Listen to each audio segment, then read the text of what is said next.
পরীক্ষা হবে, তুমি বিয়ে আসলে নামাজ পড়তে যাও, তোমারও 4টা পরীক্ষা হবে। এরকম মুসলমান আছে না নাই? জোরে বলেন। নাই। জীবনে মসজিদের গেটও চেনে না। আর রমজান মাস যখন আসবে বাবা, প্রথম কাতারে বসে কে বসে না? তাড়াতাড়ি বলেন, বসে কে বসে না? তাই কবি সুন্দর করে বলছেন, দাড়িয়ে সাটা গোপে আটা গাজাই মারে দম, নামাজ নাই রোজা নাই ইফতার খাওয়ার জম। ঠিক বললাম না ভুল বললাম? নাই ফজরে নাই জোহরে নাই কো আসরে, মাগরিব হলে এরাই বসে প্রথম কাতারে, প্রথম কাতারে। খোঁজ নাই না 11 মাস ইবাদতের বেলায় রমজান মাস। 23 রাত যখন হয়েছে একদম হাড়ি করেলি রান্না বান্না, বলে কিরে, বলে আজকে রাত জাগবো।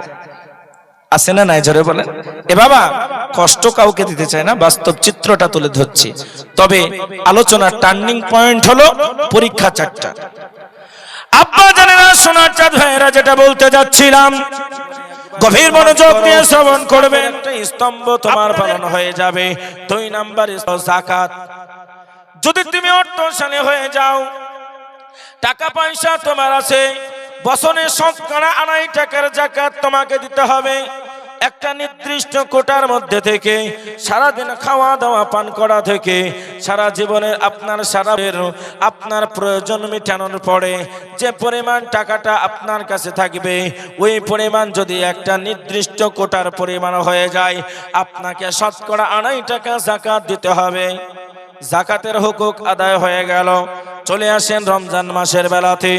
একটা নয়, 2টা নয় রে বাবা, 12টা মাস আল্লাহ দান করলেন।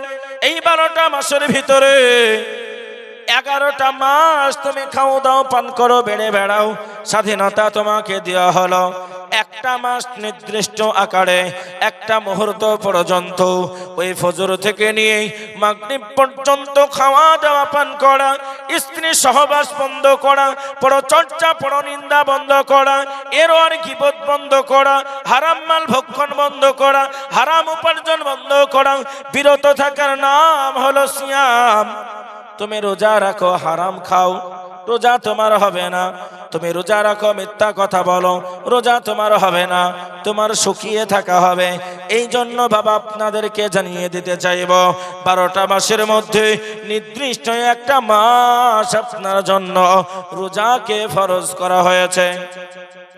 এইবার আসুন, আপনি নামাজের বেলাতে আল্লাহর কোরআন জানিয়ে দিয়ে বলে, ইন্নাস সালাতা কানাত আলাল মুমিনিনা কিতাবাম মাওকুতা। এ পৃথিবীর মানুষ, তোমরা শুনে নাও, আমি আল্লাহ পাক আল্লাহ তাআলা নির্দিষ্ট একটা সময়ে তোমাদের জন্য নামাজকে অপরিহার্য করেছি। তুমি দিনের মধ্যে 5 বার নামাজ পড়বে। 24টা ঘন্টার ভিতরে 24 ঘন্টা নামাজ পড়তে তোমাকে হবে না। 24টা ঘন্টার মধ্যে নির্দিষ্ট 5টা সময় সিলেকশন আছে। যদি 5 বার নামাজ পড়ে নাও, 24 ঘন্টার হুকুম তোমার আদায় হয়ে যাবে। আল্লাহ বলে, মুমিন বান্দার চলাটা ইবাদত হবে, মুমিন বান্দার বলাটা ইবাদত হবে, মুমিন বান্দার কথাটা ইবাদত হবে, মুমিন বান্দার কাজ করাটা ইবাদত হবে। মুমিন বান্দা যখন মাঠের জমিনে চলে যাবে, ধানগুলা কাটাকাটি করবে, আল্লাহর নবী বলে তার নফল ইবাদতের মধ্যে নেকি হবে। নবীর সাহাবারা বলে, হুজুর গো, কেমন করে এই নেকিটা মুমিন বান্দা পেতে থাকবে? বলে, তার মধ্যে যদি 2টা গুণ থাকে, একটা হলো আল্লাহ পাকের হুকুম, আর একটা হলো নবীজির তরিকা।